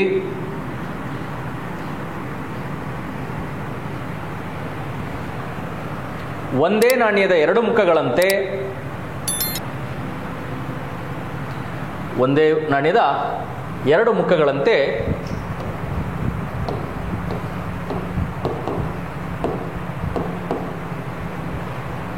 ಕಾಣಿಸಿಕೊಳ್ಳುತ್ತಾರೆ. ಅಜೀಜ ಮತ್ತು ತುಘಲಕ್ ಇವರಿರುವರು ಒಂದೇ ನಾಣ್ಯದ ಎರಡು ಮುಖಗಳಂತೆ ಕಾಣಿಸಿಕೊಳ್ಳುತ್ತಾರೆ. ನೋಡಿ, ಇದೇ ಈ ಕಥೆಯಲ್ಲಿರುವಂತಹ ಮುಖ್ಯ ಅಂಶ. ಇಲ್ಲಿ ರಾಜನನ್ನು ನಾವು ಗಮನಿಸಿದರೆ ರಾಜನಿಗೆ ಇರುವಂತಹ ಗುಣಗಳೇನಿದಾವಲ್ಲ, ಆ ಎಲ್ಲ ಗುಣಗಳು ಯಾವುದು ಅಂತಂದರೆ ಆದರ್ಶಮಯ ಗುಣಗಳು. ಆತನಿಗೆ ಹಿಂದೂ ಮುಸ್ಲಿಮರಲ್ಲಿ ಸಾಮರಸ್ಯ ಬೇಕು, ಇಡೀ ಲೋಕದ ಜನರು ಕಣ್ಣು ಕುಕ್ಕುವಂತಹ ಒಂದು ಸಾಮ್ರಾಜ್ಯವನ್ನು ಕಟ್ಟಬೇಕು. ಈ ಸಾಮ್ರಾಜ್ಯದಲ್ಲಿ ಬರೀ ಶಾಂತಿ ಅಷ್ಟೇ ಅಲ್ಲ, ಜನರಲ್ಲಿ ಜೀವಕಳೆ ಇರಬೇಕು. ಜೀವಕಳೆ ಅಂತಂದರೆ ಎಲ್ಲರೂ ಸಹ ಒಂದು ಲವಲವಿಕೆಯಿಂದ ಇರೋಂಥರು, ಎಲ್ಲರೂ ಸಹ ತಮ್ಮ ಒಂದು ಅಭಿವೃದ್ಧಿ ಪಥದಲ್ಲಿ ನಡೆಯುವಂಥವ್ರು, ಅಭಿವೃದ್ಧಿ ಪಥದಲ್ಲಿ ಭಾಗಿಯಾಗಂತರಾಗಬೇಕು ಅಂತೇಳಿ ಇಂತಹ ಆದರ್ಶಮಯ ಗುಣಗಳಿದ್ದಾವೆ. ಆದರೆ ಆತನಿಗೆ ವಾಸ್ತವದ ಅರಿವಿದೆಯಾ? ಇಲ್ಲ. ಸೊ ಆತ ಮಾಡಿರುವಂತಹ ನಿಯಮಗಳಲ್ಲಿ, ಆತ ಮಾಡಿರುವಂತಹ ಒಂದು ಆದರ್ಶಮಯ ನಿಯಮಗಳಿದಾವಲ್ಲ, ಆ ನಿಯಮಗಳಿಂದ ಆಗುವಂತಹ ಒಂದು ಅದರಿಂದ ಆಗುವಂತಹ ಅನುಕೂಲ ಮತ್ತು ಅನಾನುಕೂಲ, ಅಲ್ಲಿ ಪಾಸಿಟಿವ್ಸ್ ಏನಿದೆ, ನೆಗೆಟಿವ್ಸ್ ಏನಿದೆ, ಇವುಗಳನ್ನು ನಾವು ಅಳೆದು ತೂಗಿ ನೋಡಿ ಕಾರ್ಯರೂಪಕ್ಕೆ ತರಬೇಕು. ಅದನ್ನು ಬಿಟ್ಟು ನಾವು ಏಕಾಏಕಿ ಸುಮ್ಮನೆ ಆದರ್ಶಮಯ ಗುಣಗಳಿದಾವೆ ಅಂತೇಳಿ ಇಲ್ಲಿ ಯಾವುದೋ ಒಂದು ನಿಯಮವನ್ನು ಮಾಡಿದ್ರೆ ಅದರಿಂದ ಆಗುವಂತಹ ಅನುಕೂಲ ಅನಾನುಕೂಲಗಳ ಬಗ್ಗೆ ಚೆಕ್ ಮಾಡಿಲ್ಲ ಅಂತಂದರೆ ಅದು ಸಮಸ್ಯೆ ಆಗುತ್ತದೆ. ಇದೇನೆ ಈ ಕಥೆಯಲ್ಲಿರೋಂಥ ಸಾರ. ರಾಜ ಆದರ್ಶಮಯ ವ್ಯಕ್ತಿತ್ವವನ್ನು ಉಳ್ಳವನು, ಆದರೆ ಆತನಿಗೆ ವಾಸ್ತವದ ಅರಿವಿಲ್ಲ. ಈ ಅಜೀಜನಿಗೆ ಈ ಆದರ್ಶ ಅನ್ನೋದೇನಿದೆಯಲ್ಲ ಅವುಗಳ ಬಗ್ಗೆ ಯಾವುದೇ ರೀತಿಯಾದಂತಹ ಒಂದು ಆಸಕ್ತಿ ಇಲ್ಲ. ಅವನು ಎಂಥವನು ಅಂತಂದರೆ ಪಕ್ಕಾ ವಾಸ್ತವದಲ್ಲಿ ಅಥವಾ ವಾಸ್ತವಾಂಶವನ್ನು ಬಳಸಿಕೊಳ್ಳುವಂಥ ವ್ಯಕ್ತಿ. ಈ ಸಮಯದಲ್ಲಿ ತನಗೆ ಯಾವ ರೀತಿ ಬೇಕೋ ಆ ರೀತಿಯಾಗಿ ಸಮಯವನ್ನು ತನ್ನ ಕಡೆಗೆ ತಿದ್ದಿಕೊಳ್ಳುವಂಥ ಅಥವಾ ತಿರುಗಿಸಿಕೊಳ್ಳುವಂಥ ವ್ಯಕ್ತಿ. ಈಗ ಈತ ಮಾಡಿರೋಂತಹ ನಿಯಮ ಏನಿದೆಯಲ್ಲ, ಆ ನಿಯಮದಲ್ಲಿರುವಂತಹ ನ್ಯೂನ್ಯತೆಯನ್ನು ಹುಡುಕಿ ತನಗೆ ಅನುಕೂಲಕರವಾಗುವ ರೀತಿಯಲ್ಲಿ ತನಗೆ ತಿರುಗಿಸಿಕೊಂಡಿದ್ದಾನೆ. ಇದಕ್ಕೆ ನಿಮ್ಗೆ ಉದಾಹರಣೆ ಬೇಕು ಅಂತಂದರೆ ನೀವು ಡಿಮಾನಿಟೈಸೇಷನ್ ಏನಿದೆಯಲ್ಲ ಇದನ್ನು ನೋಡಿದ್ರೆ ಸಾಕು ನಿಮಗೆ. ಈ ಡಿಮಾನಿಟೈಸೇಷನ್ನಲ್ಲಿ ಆದರ್ಶಮಯ ಗುಣಗಳು ಅಥವಾ ಆದರ್ಶಮಯ ಸಂಗತಿಗಳಿದ್ದು ಅದರಲ್ಲಿ ಪಾಸಿಟಿವ್ಸ್ ಏನಿದೆ, ನೆಗೆಟಿವ್ಸ್ ಏನಿದೆ ನೀವೇ ಡಿಸ್ಕಸ್ ಮಾಡಿ. ಅವ್ರು ಹೇಳಿದ್ದೇನು ಅಂತಂದರೆ ಫಸ್ಟು ಬ್ಲ್ಯಾಕ್ ಮನಿಯನ್ನು ತೆಗಿತೀವಿ ಅಂತ. ಕರೆಕ್ಟಾ? ಹೋಗಿದೆಯಾ ಅವ್ರು ಅಂದಿರೋಷ್ಟು? ಅವ್ರು ಹೇಳಿದ್ದೆಷ್ಟು ಅಂತಂದರೆ ಇಷ್ಟನ್ನ ತೆಗಿತೀವಿ ಅಂತವ. ಎಷ್ಟು ತೆಗ್ದವ್ರೆ? ಇಷ್ಟು ತೆಗ್ದವ್ರು ಆಚೆಗೆ. ಸೊ ಅವ್ರು ಮುಂಚೆ ಇದ್ದಂಥದ್ದು ಬ್ಲ್ಯಾಕ್ ಮನಿ ಇಷ್ಟು, ಇವತ್ತು ಡಿಮಾನಿಟೈಸೇಷನ್ ಆದಮೇಲೆ ಅದಿಷ್ಟು ಬೆಳೆದೋಗಿದೆ. ರೈಟ್, ನೀವೆಲ್ಲರೂ ಚೆಕ್ ಮಾಡಬೇಕು ಅಂತಾರೆ ಮಾಡ್ಕೊಳ್ಳಿ. ಡಿಮಾನಿಟೈಸೇಷನ್ ಆದಂಥದ್ದು. ನೆಕ್ಸ್ಟ್ ಅದಾದಮೇಲೆ ಅವ್ರು ಹೇಳಿದ್ದೇನು ಅಂತಂದರೆ ಟೆರರಿಸಮ್ನ ನಾವು ಪೂರ್ತಿಯಾಗಿ ಕಂಟ್ರೋಲ್ ಮಾಡ್ತೀವಿ.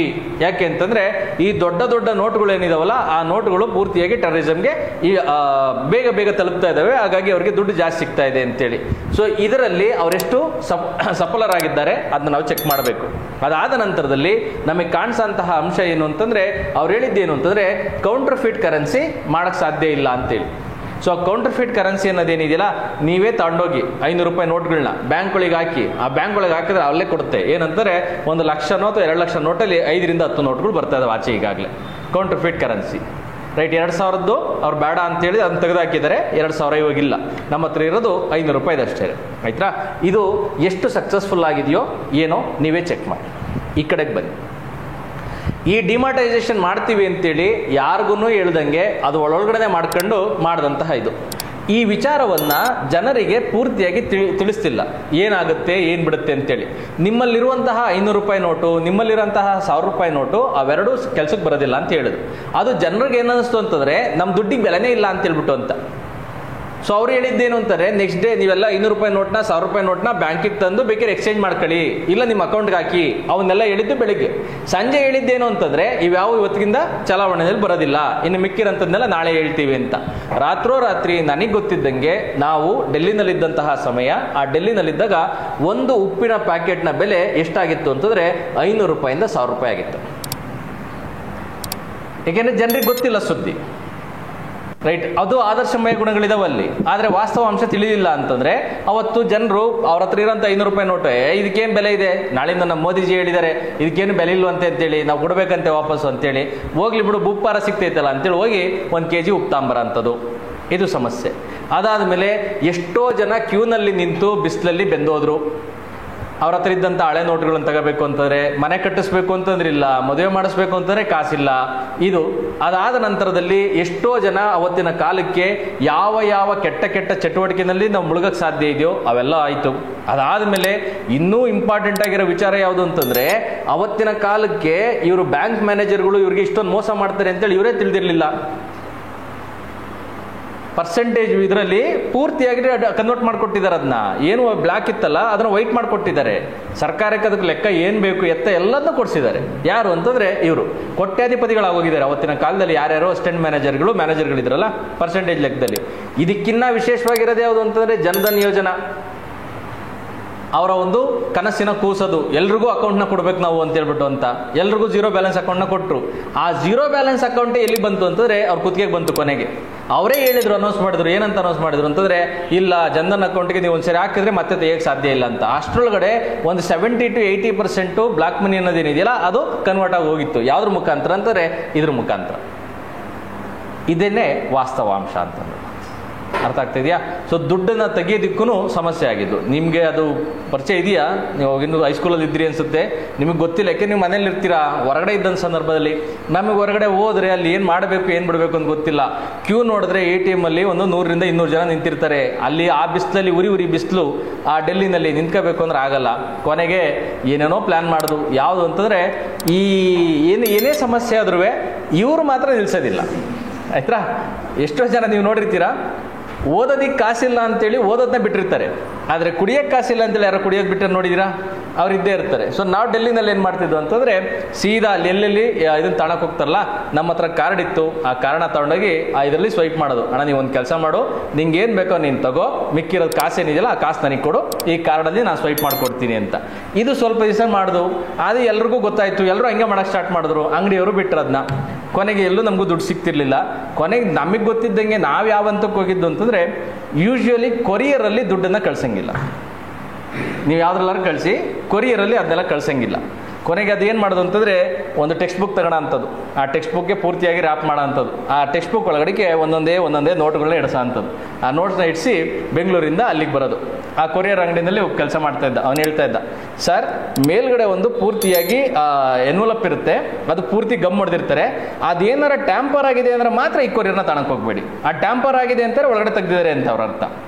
ಅದಕ್ಕೋಸ್ಕರ ತಾನೇ ಅಮೆಝಾನ್ ಅವರು ಫ್ಲಿಪ್ಕಾರ್ಟಲ್ಲೆಲ್ಲ ಮಾಡೋದು ಇದು. ಸೊ ಈ ರೀತಿಯಾಗಿ ನಾವು ಬೇರೆ ಬೇರೆ ಮೂಲಗಳಿಂದ ದುಡ್ಡನ್ನು ತೆಗೆಸ್ಕೊಂಡಿದ್ದಾಯಿತು. ಆಯ್ತಾ? ಇದೇನೇ ಇಲ್ಲಿರೋಂಥದ್ದು. ಆದರ್ಶ ಗುಣಗಳಿದ್ದು ವಾಸ್ತವದ ಅರಿವಿಲ್ಲ ಅಂತಂದರೆ ಎಂತಹ ಸಮಸ್ಯೆಗಳು ಉಂಟಾಗುತ್ತವೆ. ಈ ಕಥೆಯಲ್ಲಿಯೂ ಸಹ ಈ ರಾಜನಿಗೆ ಆದರ್ಶಮಯ ಗುಣಗಳಿವೆ, ಆದರ್ಶಮಯ ಆಲೋಚನೆಗಳಿವೆ, ಪ್ರಜಾಸತ್ತಾತ್ಮಕವಾದಂತಹ ಆಲೋಚನೆಗಳಿದ್ದಾವೆ. ಆದರೆ ಅವುಗಳನ್ನು ಕಾರ್ಯರೂಪಗೊಳಿಸುವಲ್ಲಿ ಈ ವಾಸ್ತವಾಂಶದ ಅರಿವಿಲ್ಲ. ಸೊ ಈ ಲೋಕದಲ್ಲಿರುವಂತಹ ಜನರು ಯಾವ ರೀತಿಯಾಗಿ ಸ್ವೀಕರಿಸ್ತಾರೆ, ಇದರಿಂದ ಆಗುವಂತಹ ಅನುಕೂಲಗಳೇನು, ಅನಾನುಕೂಲಗಳೇನು, ಇದು. ಸೊ ಈ ರೀತಿ ವಾಸ್ತವತೆಯ ಬಗ್ಗೆ ಅರಿವಿರನ್ ಯಾರು ಅಂತಂದರೆ ಅಜೀಜ. ಹಾಗಾಗಿ ಈತ ಮಾಡಿರುವಂತಹ ನಿಯಮಗಳಲ್ಲಿರುವಂತಹ ನ್ಯೂನ್ಯತೆಗಳನ್ನು ಒಂದೊಂದೇ ಸದುಪಯೋಗ ಪಡಿಸ್ಕೊಳ್ಳೋದಕ್ಕೆ ಪ್ರಾರಂಭ ಮಾಡ್ತಾರೆ. ಬರ್ಕಂತೀರಾ? ಬರ್ಕಂಡಿ.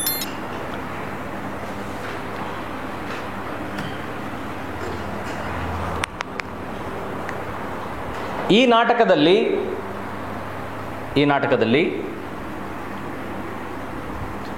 ತುಘಲಕನಿಗೆ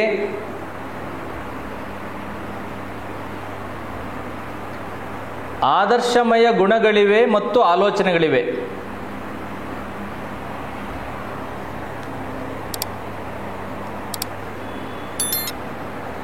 ಆದರ್ಶಮಯ ಗುಣಗಳಿವೆ ಮತ್ತು ಆಲೋಚನೆಗಳಿವೆ. ಆದರೆ ವಾಸ್ತವಾಂಶದ ಅರಿವಿಲ್ಲ.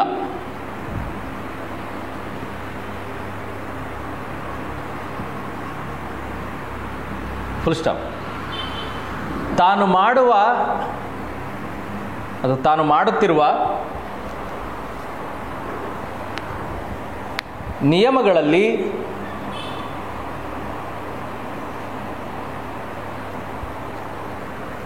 ಸಕಾರಾತ್ಮಕ ಮತ್ತು ನಕಾರಾತ್ಮಕ ಅಂಶಗಳನ್ನು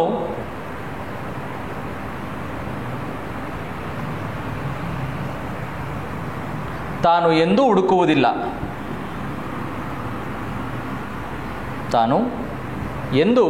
ಹುಡುಕುವುದಿಲ್ಲ.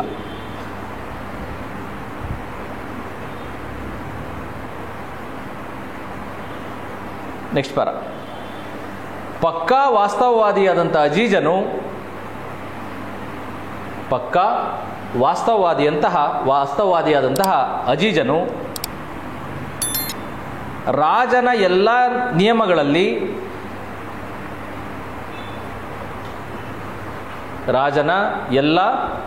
ಆದರ್ಶಮಯ ನಿಯಮಗಳಲ್ಲಿ ನ್ಯೂನ್ಯತೆಗಳನ್ನು ಹುಡುಕಿ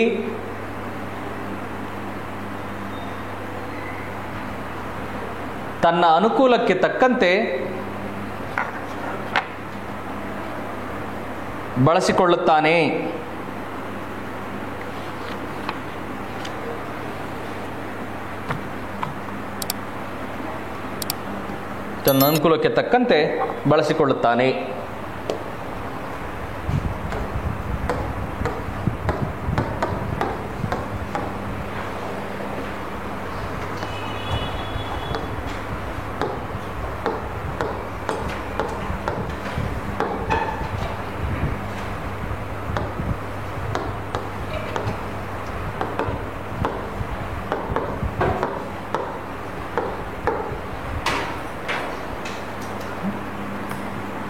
ನಿಮಗೆ ಡಿಮಾನಿಟೈಸೇಷನ್ ನೆನಪಿಲ್ಲ ಅಂತಂದ್ರೂ ಅಟ್ಲೀಸ್ಟ್ ಕೋವಿಡ್ ಟೈಮಲ್ಲಿ ನೆನಪಿದೆಯಾ?